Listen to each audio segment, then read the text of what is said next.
Mansa is not sick. She's not dying.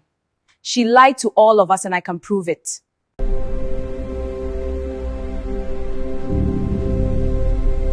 This is a story about two sisters. One who was always the strong one, and one who learned very early that weakness, performed well, is its own kind of power. For 3 years, she performed it perfectly, until a piece of paper said otherwise. Let me start where all good stories start, at the beginning. Before the hospital visits, before the collection baskets in church, before the performance. Before all of it, there were 2 girls who shared a room and every secret they had. And that, as it turned out, was exactly the problem. Their names were Kukua and Mansa. They were born 3 years apart from the same mother, the same father, the same compound house in a busy neighborhood outside of Accra. But from the very first day Mansa learned to walk, anyone watching could see that these 2 children had come into the world with very different instructions. Kukua was the firstborn, and in this family, like in many families, firstborn did not simply mean older. It meant responsible. The one who answers when something goes wrong. The one whose name is called not in celebration, but in need. It meant that by the time she was 12 years old, she already knew how to boil rice, manage the housekeeping money, and talk to landlords when the rent was short. It meant that when her father went on compulsory retirement because of an accident the year she turned 15, it was Kukua who quietly stopped asking for new school shoes. She wore the old ones until the soles separated at the front, and she tied them with rubber bands so she could still sit in class without her teacher sending her home. Mansa saw none of that. Or perhaps she saw all of it and simply made a decision early and quietly that Kukua's kind of life was not for her. Mansa was beautiful, not in a quiet way, in a way that filled the room. She had their mother's cheekbones and their father's easy laugh, and she had something neither of them had given her, an instinct for what people wanted to hear. She could walk into a gathering of strangers, and within 20 minutes, 3 people would be competing for her attention. Their mother called it charm. Their father called it grace. Nobody yet had a name for what it really was. By the time Kukua was 28, she had built herself a quiet life on the strength of her own hands. She worked as a cashier at a pharmacy during the day, and 2 evenings a week, she tutored primary school students in mathematics at a private learning center in Dansoman. The money was not much, but it was honest. She had enrolled in weekend classes at the university, working slowly toward a business administration degree. She was building something, slowly, the way our grandmothers built things, brick by brick, coin by coin, early morning by early morning. She had a man she loved. His name was Kwame, a quiet, steady man who fixed electrical faults for a living and saved money in a small notebook he kept in his breast pocket. He had asked her father for her hand the previous December. The old man had said yes. They had not yet to set a date, but Kukua had already chosen her colors in her head. She told no one, but she had chosen them. She was 28 years old, and for the first time in her life, she could feel, just barely, just at the edges, that something good was coming. She could almost touch it. And Mansa? Mansa had never worked a full job for more than 4 months at a stretch. She always had a reason. The place was too far. The supervisor didn't understand her. The pay was insulting. The uniform was unflattering. She had tried 3 different programs at the Polytechnic and completed none of them. And yet, and this is the thing that should have told everyone everything they needed to know, she was never without money. She was never without new shoes. She was never without somewhere to go on a Friday night. Nobody asked where it came from. In families like this one, you learn not to ask Mansa certain questions because Mansa cried beautifully. And when she cried, their mother's heart broke and their father went quiet, and suddenly the question you had asked felt like the crime and not the answer she refused to give.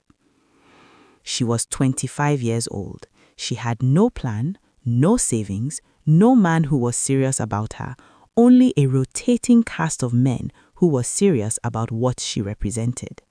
And she had, in Kukua, a sister who would carry anything that needed to be carried. She had known this since they were children, and she had filed it away, the way certain people file away useful things. Papa Hayford, a retired civil servant with a bad knee and a strong opinion about everything, used to sit in his chair in the evenings and say with great satisfaction that his two daughters were the balance of his life, one to push the world forward, one to make the world worth pushing for. He meant it as a compliment to both of them. He did not yet understand that he had just described a system that could be exploited. Mame Akusu, a petty trader, fruits mostly. She had a small table at the Kanishe market 3 days a week. She was a practical woman in most things, but when it came to her daughters, she had one blind spot, wide and permanent, and that blind spot had Mansa's name written across it in capital letters. For a long time, this was simply how the family worked. Kukua carried, Mansa floated. Their parents loved both of them, but they worried more about Mansa, the way people always worry more about the beautiful, delicate thing than the strong, capable one. As though strength is its own protection, as though because Kukua could bear things, it meant she did not feel them. This was the family. This was the equilibrium. It was not perfect, but it was theirs. Until it ended. It began on a Tuesday evening in November. Mansa collapsed at home, suddenly, dramatically, the way a person falls when something inside them gives without warning. Kukua called a taxi, and they went to the hospital. The doctors admitted her immediately. They ran tests, and they kept her overnight, then another night, then 3 more days. On the 5th day, a man in white coat came out and spoke to the family in a corridor that smelled of disinfectant and dread. He said the words that no family ever wants to hear. I have bad news. The results are in and they show that Mansa has aplastic anemia. It's a rare blood disorder, and I'm afraid it's at an aggressive stage and terminal. I'm sorry. Rare, aggressive, terminal. Those were the 3 words the family carried out of that corridor. A condition with a long clinical name that nobody could quite pronounce, but the meaning was clear. Mansa was dying. The doctors had given her perhaps 2 years without treatment, possibly more with the right intervention. There was a specialist. There was a protocol. There was, of course, a cost. The mother wept. The father put both hands over his face. And Kukua sat there and held herself very still, the way she always did when the world required someone to remain standing. She did not cry, not because she did not feel it, but because someone had to be the one to ask the practical questions. How much would the treatment cost? Which hospital? What were the payment options? She asked these things quietly, methodically, and the family looked at her like she was made of stone. They did not know that Kukua always dealt with fear by doing something about it. They had long ago stopped trying to understand her. The treatment plan began almost immediately. Monthly clinic visits, medications that came in nondescript packaging, an IV drip administered every few weeks at what the family was told was a private specialist facility across town. And the money. The money was relentless. Kukua was the one who paid, not because she volunteered, but because the family looked at her and she understood what the looking meant. She was the one who earned. She was the one who managed. She was the one who would fix this. And she did not object. This was her sister. This was her blood. She deferred her program at the university. The fees would go toward Mansa's treatment. She told herself, education can wait. Mansa cannot. Kwame came to Kukua one evening. I'm not happy with the way things are going. You've deferred your program. You've spent all your savings, including what we have been saving together for the wedding. When will all these end? How long are you going to put your life on hold for others? She is my sister, Kwame. If I don't take care of her, who will? I know she is your sister. But I want you to think about you too. Think about us. She told Kwame it would only be a few months, just until they found another arrangement, just until she could stabilize the finances. Kwame nodded and said he understood. Months passed. The costs did not slow. They accelerated. New complications, new medications, a specialist consultation that required a private payment in cash. Kukua sold the small piece of jewelry she had been keeping, a gold bracelet their grandmother had left her, and said nothing to anyone. And through all of this, Mansa played her part with the discipline of someone who had rehearsed it many times. She wore her headscarves with a kind of quiet dignity. She moved slowly, deliberately through the house, as though every step required effort. The way she would sometimes pause at the table and push her food away. I don't have appetite, Mama. The medication is doing things to me. She lost weight in the right places. She accepted help with the expression of someone who found it difficult to be helped, proud but broken. Every Sunday in church, people pressed money into her mother's hands and whispered prayers for the sick daughter. Mansa received each act of kindness with grateful eyes and a soft, trembling thank you. She was extraordinary. I want you to understand that. What Mansa did required intelligence. It required consistency.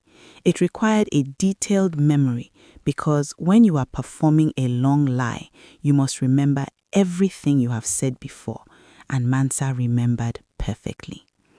It was in the second year that Kukua first allowed herself to ask the question aloud. She had sat down with her notebook, her small, careful record of what had been spent, and done the mathematics. The figure was staggering, more than twice what she had originally been told the treatment would cost. She brought it to her mother, not in accusation, but in genuine confusion. She needed to understand. She needed someone to explain the discrepancy. What happened at that table would stay with her for the rest of her life. Her mother looked at her the way you look at a stranger who has said something indecent in a holy place. Kukua, your sister is dying and you are here talking about money. Mama, I'm just asking. How can you be so cold? Don't misunderstand me, Mama. You are asking because you don't want to pay anymore. That is what you are trying to say. Just say it. There was a silence after that. The kind of silence that lands on a person like weight. Kukua tried to explain. She was not refusing to help. She only wanted to understand where the money was going. She wanted receipts. She wanted to speak to the doctor directly. Reasonable things, accountable things. But in that kitchen, at that moment, her reasonableness was indistinguishable from cruelty. She was the healthy one, asking for receipts while her sister suffered. She was the strong one, talking about money while her family was breaking. The narrative had been set long before she opened her mouth, and the narrative said that Kukua was cold and Mansa was the one who deserved to be loved. She closed her notebook. She said nothing more. She went to work the next morning at 5 o'clock, as she always did. She tried her father next, a few weeks later. He was the more measured of the two.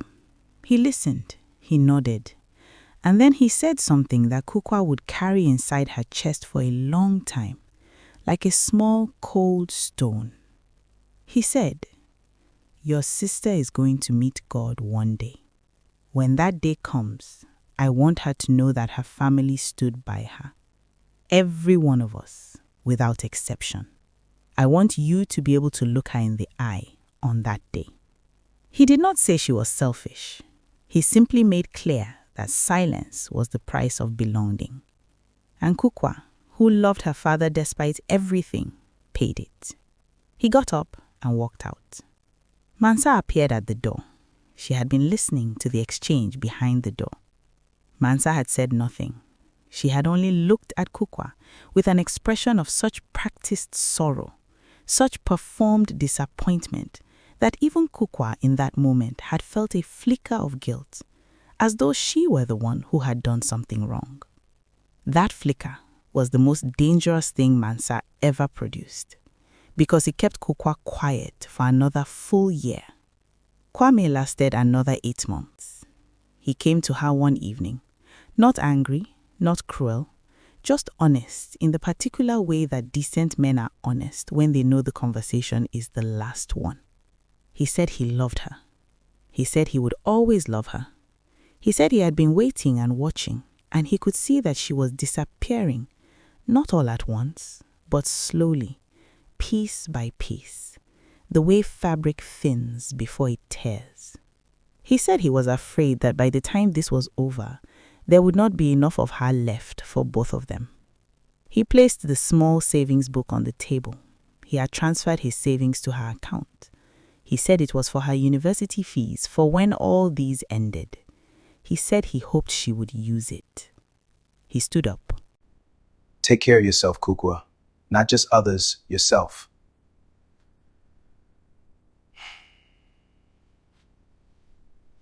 Then he left. And Kukua, who did not cry easily, sat at the kitchen table and cried for a long time, quietly, the way she did everything, so as not to disturb anyone. It was a Wednesday night, deep in the 3rd year, when the lie first began to show its face. Kukua had taken a 3rd job as a delivery lady, and if you know Ghana, you know it's not exactly a job women do, which showed how desperate she was at that point. She did night deliveries on a motorbike, ferrying food orders across the city. Delivery that night took her through the cantonments area, the part of Accra where the restaurants have names in French and the tables have real cloth on them and the wine list arrives before the menu. She knew this part of the city the way you know a country you have studied but never lived in, from the outside, with a clear understanding that you are not who it was designed for. She was waiting at a junction for the light to change when she saw her. Through the glass front of a restaurant called something she couldn't fully pronounce, she saw Mansa. Not Mansa with the headscarf, not Mansa too weak to walk to the kitchen. This was a Mansa that Kukua had not seen in 3 years. Mansa was seated at a corner table. She was wearing a dress Kukua had never seen, the kind that doesn't go on sale. Her hair was out, and it was long, and it had clearly been done recently and expensively. Across from her sat a man Kukua did not recognize, well-dressed, relaxed, leaning forward in the posture of a man who was enjoying himself very much. She was laughing at something the man had said, throwing her head back, full and easy and completely alive. There was a bottle on the table. There were dishes. There was absolutely nothing about the woman sitting at that table that looked like someone in the final stages of a life-threatening illness. The light turned green. Kukua did not move for a moment. Behind her, a car horn sounded, then another. She pressed the accelerator and kept driving. She did not confront Mansa that night. She did not tell anyone what she had seen. She rode the rest of her deliveries in silence, her face set into the expression of someone who is not feeling anything. But inside, something that had been bending for 3 years quietly straightened itself, like a wire that has been held under pressure and suddenly released. She had a new job now, and this one was unpaid. Kukua did not sleep much in the days that followed, but she did not waste the sleepless hours. She began methodically to look. She started with the clinic, the one whose name appeared on the invoices, a specialist facility she had never been allowed to visit herself, always told the visits were patients only. Family members would upset Mansa's condition. She found the address from an old invoice she had kept in her notebook. She went there on a Saturday morning, dressed plainly, and introduced herself as a patient looking for information. The receptionist looked at her carefully, then told her that the clinic had no record of the name Mansa in their patient files. Kukua asked again, gave the full name, spelt it out. The receptionist checked twice. Nothing. The doctor whose name appeared on the invoices, a Dr. Ansa, had been employed at the clinic briefly 2 years ago. He was let go. The receptionist lowered her voice when she said this. He was dismissed for fraudulent billing practices. He was forging medical records for patients for money. Between you and I, he's not a good man. Kukua listened while the receptionist talked. When she was done, she suggested Kukua consult a lawyer. Kukua thanked her and walked back to the bus stop. She stood there for a while, looking at nothing. She spent the following week following threads. She found out who Dr. Ansa was. Not difficult once you knew what to look for. He was a former medical student who had completed some training but never qualified fully. He had appeared briefly in Mansa's life 3 years ago, just before the illness.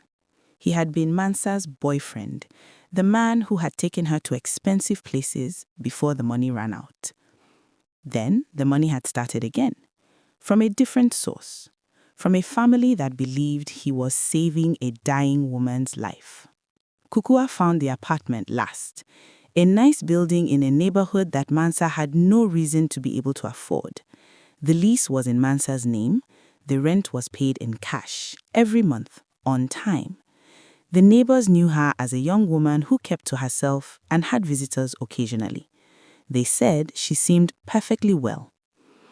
Kukua sat in a chocho on the way home and held her notebook against her chest. Inside it were photographs she had taken with her phone, bank statements she had painstakingly accessed through channels she would not describe to anyone, dates, figures, places, the full architecture of a lie that had been constructed with the precision of someone who had planned it. She thought about Kwame. She thought about the school she had to defer.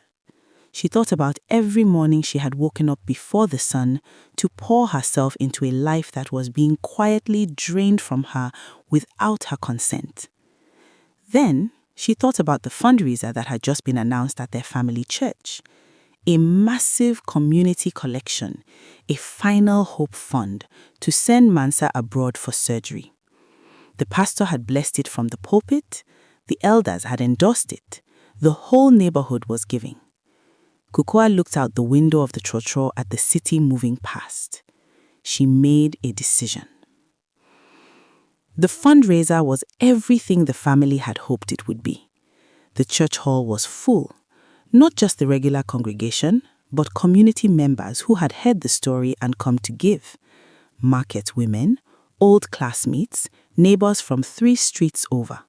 The kind of gathering that only happens when a story has moved through a community and settled into its bones.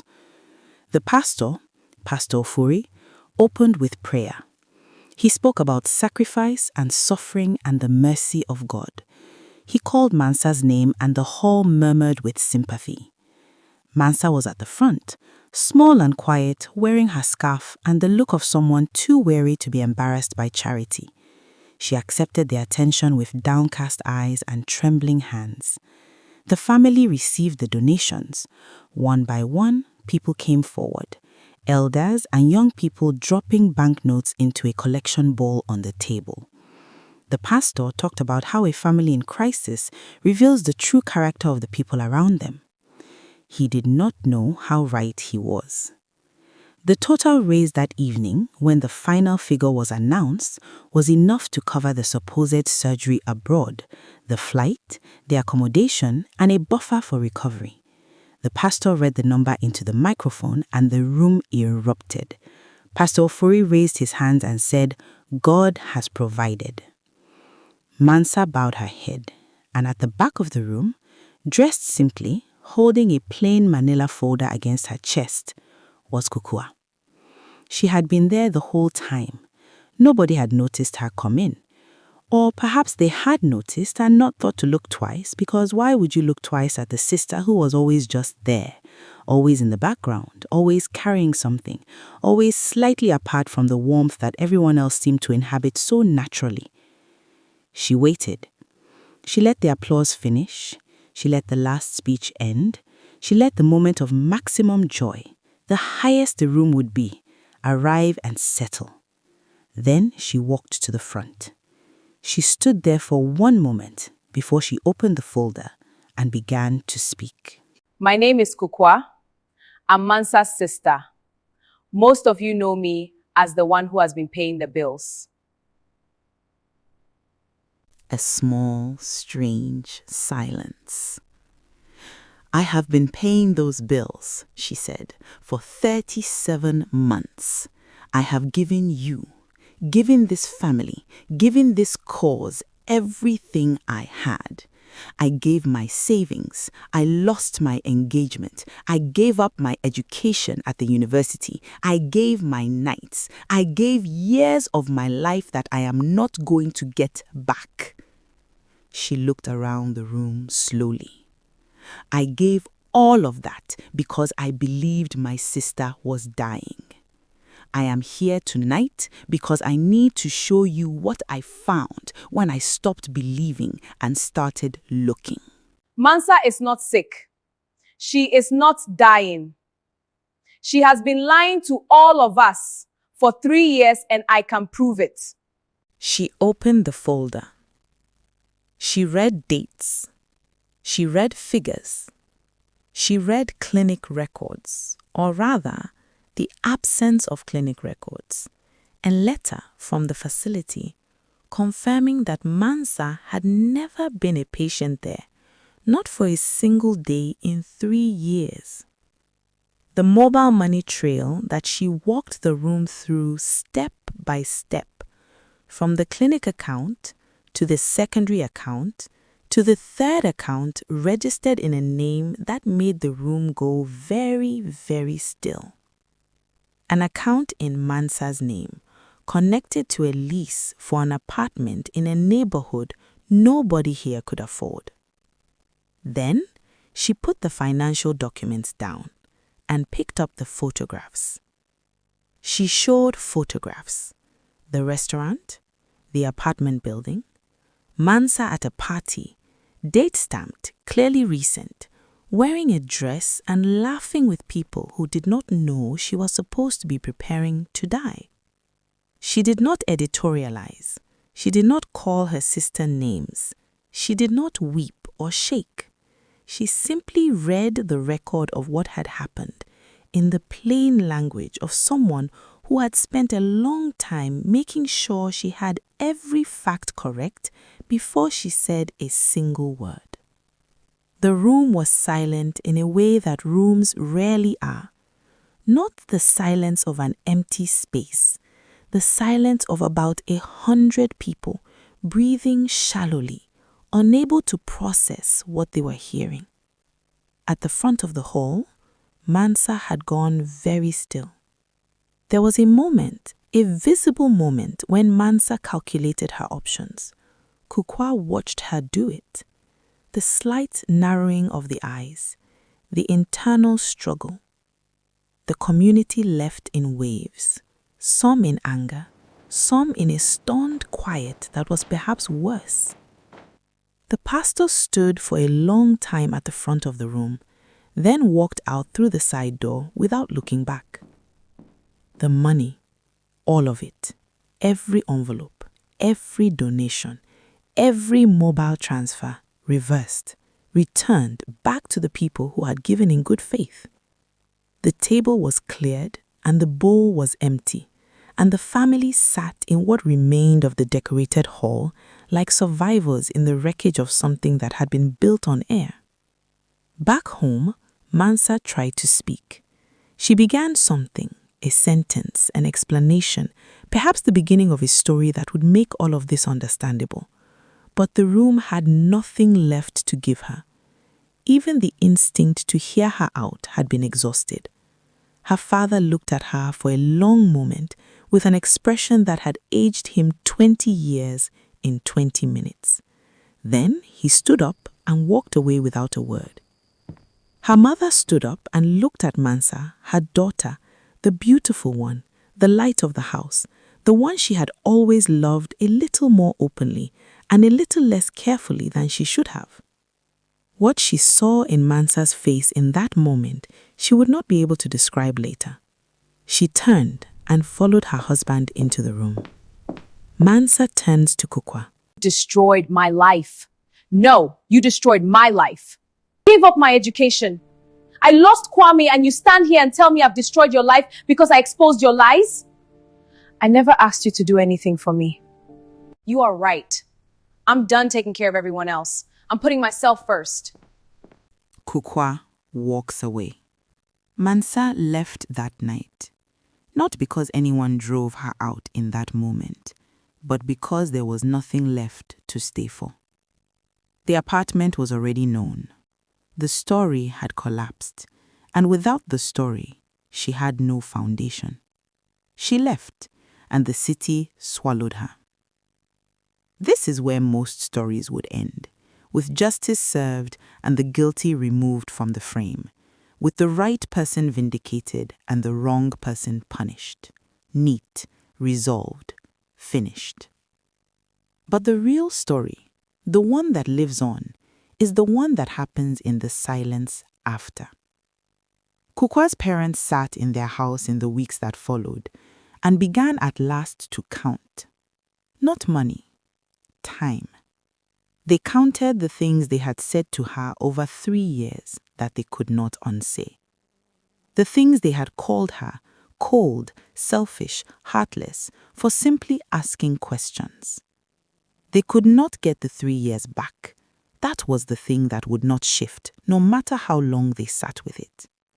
The ring that Kwame had not put on her finger, the certificate she had not collected, the mornings she had risen before the city woke to go and earn money for a lie they had chosen to believe because the truth was too ugly to carry. They tried to say sorry. Kukua led them. She was not the kind of woman who needed the last word. She was the kind who needed people to mean what they said the first time. She returned to university the following year. The program she had deferred for 3 years was still available to her, some small mercy from the administration. She paid for it herself, as she had always paid for everything.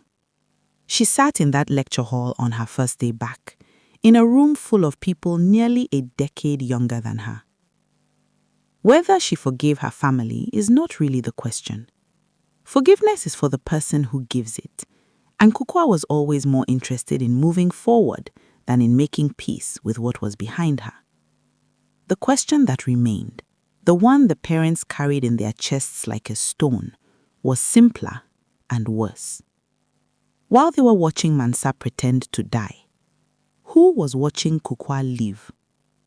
Not every sickness is in the body.